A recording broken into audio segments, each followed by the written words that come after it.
Hello, everyone. This is Brother Benson Media. As you know, today is a Wednesday. We are having a live show, and we are having Honorable Kennedy Ondiek.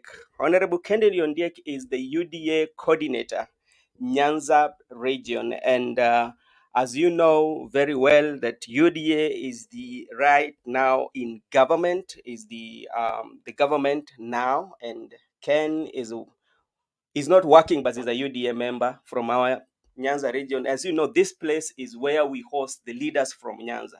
We don't care what party affiliation they have, but because they are our leaders, we have to listen and the plans that they have for our people. For in that case, let me take this chance and give Honorable to introduce himself before we diverge into the new the topic. Thank you, Honorable Member. Yeah, thank you very much, Brother Benson. I am Honorable Kennedy Ondiek. I am a Kenyan. I come from Homa Bay County, Karachuonyo constituency, and I served as a member of County Assembly for Homa Bay in the first assembly, and I left ODM as a party a long time ago. In fact, around 2020, when I initially joined the PDP, where I was a spokesperson of PDP, where we were trying to create an alternative voice for our people, because you realize that as a community, we are the people who struggled for democracy, we fought for democracy. You can remember the repealing of Section 2A of the Constitution of Kenya in 1992, which culminated into establishment of de facto multi-party state. And finally, we ended up with a multi-party state. And realized that the biggest luminaries who fought for democracy in Kenya are actually the people from our Luo community, especially people from Western region. So, but the main dilemma we have found ourselves in as a community is that while we have struggled to liberate the country from single party state, as a region in Nyanza, we have remained in a monarchical kind of leadership arrangement where the Odingas have always taken control of our politics, to the extent that since 1969, when Jaramogi Oginga Odinga differed, in fact 1966, when Jaramogi Oginga Odinga differed with the founding president, Jomo Kenyatta, forming KPU, Kenya People's Union, we have always remained in opposition. You can remember, I one day talked about the Kisumu massacre, which during the launching of Russia, the hospital in Kisumu General Hospital, that was the beginning of our being in opposition. And so we have always been taken to be rebellious community, simply because we have remained galvanized under one particular umbrella. When Jaramogi was almost dying, he left party, Ford Kenya. That time, Ford Kenya, he left it to Wamalwa Kijana.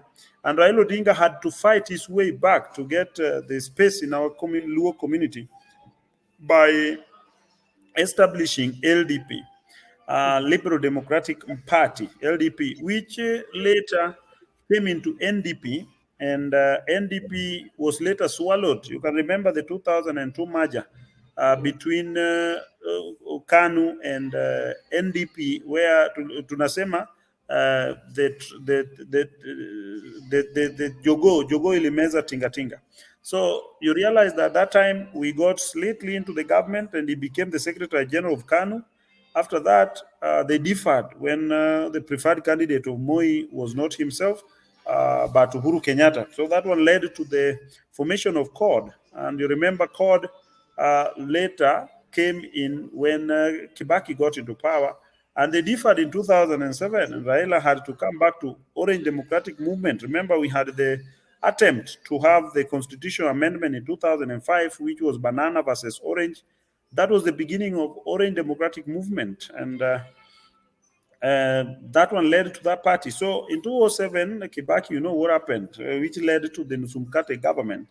And finally, when we had just done the Nusumkate government, the 2013 elections came, where after the Hague, you know, the Hague effect, together with the Mau Forest eviction effect, made Raila to lose the support of the Rift Valley people. making the Kikuyus to combine together with the Kalenjins in the Hague result, which now brought the two brothers, Uhuru and Ruto, into Ruto Jubilee government, leading the dismantling of URP and the rest to form Jubilee and making them rise to power in that time. Though Raila had to again get into Uhuru's government through the handshake, which actually we didn't, as a community, understand what was the content of that. But that said and done, Mhm. the path to democracy as a state, we have really struggled as a people. And I am a law student who is almost graduating with law from Moi University, Eldoret School of Law Annex. I understand the historical development of democratic space in Kenya. And understanding the Republican democratic system, we are a people as a country who have struggled far to ensure that we have opening space, democratic space within our country. And that one leads us to the 2010 Constitution, which was a very sound constitution, having served us for now 11 years and above. Getting to more than 10 years, we need to reevaluate our constitution. But before we reevaluate it, the Constitution of Kenya, under Article 1, provides for the sovereignty of the people to Mhm. be for the people, and that the sovereign authority of the people can be exercised either directly or indirectly through our elected representative. But the Constitution gives that power to the people and gives us the right under the Bill of Rights from at Article 38. Freedom. In fact, it starts from Article 36, where it talks about the freedom of association. You Mhm. are free to associate with anybody you want to associate with, but it strongly talks about political participation at Article 38, where Mhm. it provides for that each and every individual has a right to participate in and to join any political formation of their choice. And that is now the basis of our current dispensation. We are understanding as a people Mhm. that there's need for open space and freedom of association and participation in whichever political formation. And that's why we are encouraging our people that we are not supposed to be in one particular vehicle, but we are supposed to spread our tentacles so that we can be in different vehicles, just like other communities, like the lawyers are having different political parties within their region, campers are having different political parties. We are not the only people who can remain in a unity of a political party, which has also not succeeded for 6 times. Jaramogi Oginga Odinga tried in 1992. Raila has tried 5 times to be president to no success. So there's need for us to open that democratic space so that we can have democratic engagement with different people. Okay, thank you very much. And I want just to follow up on the association, as you put it, the way constitutions allow everybody to associate with whom they want. Why do you feel like, especially like our leaders who are associating with the government, who are in the government right now, not association, but are with the government right now, that the community or the other side of the leaders or in the position always classify you as the betrayers of the community? Why do you think that is so, if the constitutions allow you to do that? Just as I said, that we are the ones who fought for democracy. But, and I wanted to go on record that the person who brands us as traitors are those who want to defend the status quo, those who claim that as a community of Luo, we are supposed to be united behind one leader. And that has been there since independence, when Jaramogi galvanized the Luo community into one place. And then Raila took over and galvanized in that. But the thing which our people have not understood is that Raila Odinga has declared himself to be a lawyer from Matungu, and he has made it clearly. He has never had the interest of Luo community at heart, and that is why every Luo member who has decided to work with the government to develop the Luo people, Raila, together with his henchmen, have always made him look like a traitor. The other day, Raila was in Bondo. He was saying that those who have gone to work with the government are traitors and that they have gone to look for food for their own stomachs. Basically, some of us are not poor people. I am not a poor person. I cannot go begging from the government. And if you look at the condiment of Luo leaders who are working with William Ruto today, they are not poor people. Dr. Raymond Molo is not a poor man. Eliud Owalo is not a poor man. And our members of parliament, like somebody like Professor Tom Ojienda, if you can say that Professor Tom Ojienda has gone to find for his stomach, and I'm very sure that Tom Ojienda has made money for himself more than even Raila. Raila Odinga has only been using our community to steal from us in a way of dubious handling of party tickets.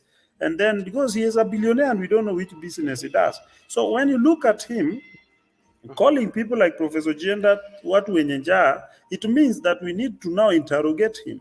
That when he got into Moi government, what did he get? When he Mhm. got into Kibaki's government, what did he get? And finally, when he got into Handshake government, did he get paid? Because if he feels that those who have gone there are not going for them, then the worst thing he says, he claims that the president does not have development. Nobody should go to look for development from the president. Yet he wanted to be president. Why then did he want to be president? Okay. What was he going to do as a president? So that is the basic question we ask. That we are not supposed. Let me tell you, as Okay. a community, we are very clever people. Mhm. We are very sharp people. Going to work with the president is only to open the space because Mhm. those who have been working with the president in the past have been vilified, they have been condemned to the extent that there has never been conducive environment to allow any government help the Luo community, so that we have always remained repulsive. That is what we have said. We are not going to be repulsive again as a community. We are going to join the government so that we get development. If you look at what the president came and visited us with, I hope we are Mhm. going to deal with that topic, what the Mhm. president came to Mhm. do in Nyanza. Mhm. If you look at the level of development which came because of the president's visit and the programs that our friends in government, our brothers in government are struggling for, we Mhm. must be where decisions are being made. We cannot be in opposition anymore. Decisions of the government are made at the executive. We must have members in the executive. We cannot afford to be outside government simply because Raila wants us to be now outside government. We are not going to follow Raila anymore into his rebellion. We are not going to rebel anymore as a community. Okay, thank you. Now you raised the issue of Tomo gender, and I also believe, like at the head of state, each and every Kenyan has the right to visit or to talk to the head of state. But I think where the problem that I need you to educate me, if you're a member, for instance, you're a member of ODM, and you know the values and the views of ODM, um, is it right for you to work with another political party without the consent of your leader? As a law student, maybe you can educate us there. We need to know. I am very sharp in law because I just went to study law for formality. After all, I have a lot of law in my mind. Uh, don't worry, don't fear. You can ask me any legal question. I will answer. I will answer you properly. Mm, The main thing we mm, have to agree with is that Raila. One day I was on KTN News. I was telling them that the issue of the members of parliament who are elected in Senate and National Assembly going to meet the president is not wrong yes. because he is the head of state. I don't know why it had to be insinuated that when they go to meet the president, then they were in any way diverging from the ODM manifesto. They did not go to see the president as the party leader of UDA. They went to see the president as the head of state. We have three arms of government which are supposed to be distinct but interdependent, just like we have two levels of government, county government and national government, which are also distinct but are interdependent. According to the Constitution of 2010, the Senate and the National Assembly forming parliament form the legislative arm of government. And the legislative arm of government is headed by the speakers of the assemblies. And we have executive arm of government, which is headed by the president. And also we have the judicial arm of government, which is headed by the chief justice. Mm, These people working in these arms of government are free to intermingle, to exchange ideas. The people like Tom Ojienda, Jalango, and the members of parliament who went to meet the president are members of parliament elected by the people. And they are elected by the same people who elected the president. By the way, Raila Odinga is only currently party leader of ODM and party leader, coalition leader of Azimio. He is not elected by anybody according to the law. He is not elected. So he is a civilian like me heading a party. mhm. So he is not supposed to condemn those who are elected from meeting another person who is elected. That is being selfish. And Raila is too selfish to the extent that he believes that if he's not the one leading the team going to see the president, that delegation is bad. It is not supposed to be like that. Raila tried to be elected the president, he lost it. So just like any other governor, any person who wanted to be governor lost being a governor. They are not stopping the governors from working. So the main thing we are supposed to agree on, Mhm. these members of parliament have a duty to the people who elected them. Mhm. And that duty is to represent them. Mhm. So representation is either inside parliament or outside parliament. It includes going to talk to the president or talk to any donor or talk to any person who is capable of giving those services that the people who elected them want. Thank you. And They like, don't need in fact, I can educate you uh-huh. as you requested. Let me just educate you as you requested. Mhm. They do not need any permission Mhm. to go and meet the president. In case they went to meet the president at the level of party leader of UDA, then Mhm. they needed permission and why they were to go there. And they were to be led by their party leader because it was going to deal with party matters. But Yeah. when it is to do with elected leaders, going to deal with matters to do with development of the region and Mhm. representation of the people they represent, they Mhm. don't need any permission. And the constitution of ODM or UDA or any other political parties act does not envisage that. There is no misconduct which they had, and in fact, acting to expel them as was done was duly unconstitutional, and I believe that's why the tribunal the political parties tribunal ruled it and said that they must stop that action. And those people are going to be members of parliament up to the end of this term. I can promise you. Okay, but now the reason why we are asking this, because we know each and every Kenyan citizen pay tax, but like based on, because like we are talking based on what some of the members said, that they've gone to visit the head of state to get development, and you find that when development comes to an area, like the way the president did when he came to Nyanza, the kind of this project, the money is appropriated. Then how does it work when Let the me tell central you. government? Let, can, I don't know whether I can answer that question by asking, Yeah. if we are sure that the constitution has provided for such appropriation, Mm. then why have we been trying to get to the state house? Why then can't we just sit and relax and wait for the constitution to give us? Why is Raila Odinga struggling to be president? Why? Why have we been struggling to vote for Raila if we are sure that the presidency has nothing and that every development is constitutional? Let me tell you, Mhm. and that is how I'm going to answer the question which you raised earlier about shareholding. Yeah. I think they are together. Yeah. Rigathi Gachagua has been talking about shareholding, Yes. and you are talking about the development being a right. Yeah. I'm telling you, right is only right to the extent that you can achieve that right. Mm. When you start walking on the streets or on the road and claiming that you have a right to walk, the vehicle will hit you on the road. Will you claim that the driver should have seen you? There are rights which are in themselves inherent, but there are Mhm. rights which are in themselves connected.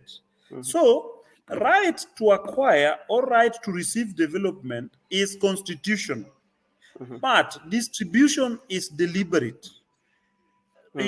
Your ability to receive that right is okay. All of us have a right to eat, but are we getting food? All No, of we us are. have got right. All of us have got right to life, but are we all alive? Some people die. You have So to look for it. you have to look for it. And Mm. that is why in parliament, we talk about three roles of members of parliament. We talk about legislative role, which is making laws. Then we talk about oversight role. Then we talk about a cardinal role, which is representation. Mhm. A people can always get what they want from a government subject to the lethal nature of the person representing them. And that Mm. is why, if you have a good representative, you are likely to get more development simply because your representative will be very aggressive and is looking for all the possible opportunities to help you as a people.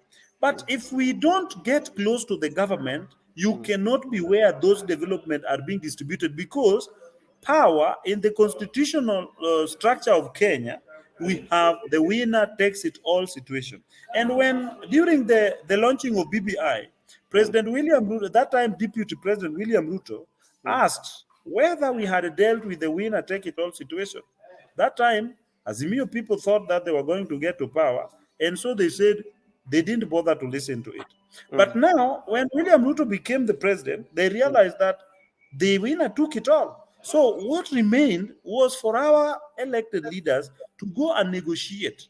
And in the process of negotiation, I'm going to tell you very many things which the president has given us to the region of Nyanza. But the shareholding part was only to the extent that giving of government positions was subject to how much votes you gave to William Ruto. And that is obvious. If you don't vote for me, even me, you are saying I will be running for something. I will not be running for any elective position yet. Okay. But because I want to be a chairman of UDA to strengthen UDA within our region. But I'm saying, most likely in the African setup, if you don't vote for me, how do you Yeah. expect to get from me? Because it was competition. I have people who supported me. I have, like William Ruto had a condiment of people who supported him. How do you expect him to appoint? But in all that, President William Ruto has still extended his hand into appointing a Luo minister in Eliud Owalo. He has extended his hand in appointing a Luo permanent secretary in Dr. Raymond Omolo, and a very strong position. And he has also extended a hand in appointing Mr. Kombudo in the Ministry of Trade, permanent secretary. So this issue of shares, we were only making it, we are interpreting it as to be the need for us to now work towards making the president also have support in our region, so that when comes the next election, we can acquire more positions based on our strength of negotiation, based on the number of votes we will have delivered. Because obviously, Raila Odinga cannot win any election again. He has lost this one in a very awkward manner, and he cannot run to win another one. That is the truth. He has grown old. He has lost faith. Our people are tired. 5 times is enough. Nobody is willing to attend to his call again. In fact, those forcing him to run are only forcing him to run because they want to defend their positions using Raila's name. But the truth, they know Raila cannot win anything. Okay, there's one of our viewers, Victor Oteng, said the only thing I agree with the Kiongozi is that Raila has suppressed the Luo nation in terms of leaders that we can follow after he's out of the politics. That is a comment of the viewer. Now, I'm just coming about the Luo nation because to me, I view you as, whether you are in UDA or you are in ODM, I view you as leaders of Luo nation, that their main intention is to see development in the area. Apart from the maybe the back and forth that you have in public, is there a time like Luo leaders you sit together and say, this is what is for our country, despite we have political ideology and differences? Is there a time that you do like that? Personally, I want to tell you that as a Luo community, we are charting our way forward. And if you look at today, the people who are still remaining in that bandwagon of Raila Odinga are only those who are elected, who are serving terms in parliament or serving terms in county assemblies. But I'm telling you, the general populace of Luo community is tired. Mm. Sorry, I think we have a problem with the And the internet. fact that Okay. Raila has not been married, Yeah. and I have a very steady Wi-Fi, Oh yeah. Sorry. Okay. so I think it is just network. Oh yeah. Uh, so the fact that Raila has not been comfortable grooming somebody Mm. to come and take after him, or maybe is a way of being a one-man solo. You see, he has decided to remain alone in the game. He doesn't want to have someone else coming up, and that is the reason why we talk to our people very aggressively. We tell them Odinga suppressed other people who were trying to come up in our region. But he did not have a long time to suppress them. But people like Ndolo Aya were very strong people. Ndolo Aya was coming from Kisumu. People like Okiki Amayo were very strong people, but they were suppressed. People we are very strong. Even Kombudo, the former member of parliament, Kombudo was a very strong person. But they did not get to see light of day because of, like, film engineer Philip Okundi. Those were very strong people. They have been suppressed. And the worst of the late ones were like Zachary Okotobado, was coming up to be a very strong person. Governor Evans Kidel was a very strong person. But you see, they did not get the space because they are terribly suppressed. And that is why, if you look at the current arrangement, Mhm. all reasonable Luos who are not in elective position, Mhm. and even some who are in elective position, have said no to Mhm. this kind of suppression. We cannot embrace Mhm. democracy of multipartyism at the Mhm. national level, and when it comes to the village level, Mhm. we are suppressed and controlled. And in fact, we are guided, we have lifted some of our leaders to the extent that now they look at us like if we are very small people, they are demigods, that you cannot even mention their names. You know, in the past, you were not even supposed to tell Raila no. You are Mhm. not even supposed to tell him that is misguiding us, because he's misguiding us. The other day, he misguided our people to go on the streets, to go and demonstrate, to end maandamano. Tukiweka sufuria kwa kichwa. That was a total misguiding of our people, because he knew very well he lost election. And there's no way he could not get that, he could get that election. But he cheats our people to go on streets. Some of them get killed. Today they were at Bomas. What have they agreed on? In Bomas, they have only agreed on creation of opposition party, and then creating position of the prime minister and prime cabinet. And they have only talked about reformation of IBC. They have not talked about hunger. They have not talked about cost of living. So why did our people go on the streets? He's a liar. He's a consistent and convenient liar who has been lying to us, cheating us that we are going to Canaan, and he knows that he doesn't want to be the president. So he wants to take money from our rich people who are running for positions. He tells them that he's going to give them tickets, and they lose. Some who come from overseas to come and run, and then they lose their money to him. And then after losing money to him, then he doesn't get to presidency. Then he now goes to the poor people. He takes the poor people to the streets. He is taking our resources from all people. The poor, he takes them to the streets to fight for him so that he can get to negotiate. The rich people, he takes money from them that is going to give them ticket. These are the truths which we must speak internally, externally, on international platform, on local platform, that enough is enough. We cannot be a community where somebody is not doing business but is a billionaire because he's collecting money from us. Do you know how much it takes usually to run even for a member of parliament? Do you know how much people talk to anybody who has run for a position, parliament onwards? They will tell you how much money they are paid to Raila. Through the wife or through anybody, you pay a lot of money, millions of shillings. They collect money in bulk, and then they sit with it somewhere else. And then when they have collected the money, they take the poor masses to the streets to be killed so that he can negotiate his part with any government. And Okay. atutumia kama kitu cha threaten the government. It will never work, and it can never work, and enough is enough. And that's Okay. why we are telling our community Mm. that we have done it enough. It has been too long. We cannot do that anymore. Thank you very much. There are two issues that you've mentioned that I want to engage you on. One is the issue of maandamano. As you know, the law allows for maandamano. It is there in the law. And when people demonstrated, yeah, you know all that what happened, and there were majority, especially like when people demonstrated based on what we have or what the numbers that we have, the majority of people who lost their lives were especially our young men from Kisumu. And what happened and what people are asking is one, especially the leaders from opposition blamed the government on it. And you, as our leaders who are in the government, none of you made a statement. And that one made the society feel like, why is it that you are not speaking for us? Let me tell you, my brother Benson, Yeah. we are all aware that Raila told us before election, Mhm. through his brother Uburudinga, that they have the system and the deep state, Mhm. and that this time around they are going to win election. What happened? How did they lose it? And after losing it, knowing very well that they have lost it, they tell the people to go on streets. And I can tell you, Raila did not lose election because Ruto stole it. Raila lost election because of mismanagement of nomination process. Go to Homa Bay County. Mhm. Governor Kidero had a support of very many people, and almost 130 people, 116 people did not vote for Raila. If you go to Kisumu, almost 127 people did not vote for Raila. If you go to Siaya, 79,000 people did not vote for Raila. How many votes are those? If you go to Migori, 122 people did not vote for Raila. why did these people fail to vote for Raila? While they voted for senators, they voted for others, women rep and the rest.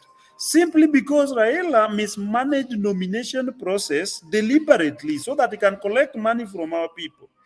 In the process, people got tired because this is something which he has done all over, from LDP to NDP to Ford to everything, to CORD. He did that. So to NASA, in fact, he did it up to NASA. So our people got tired. Our people refused to go and vote for him because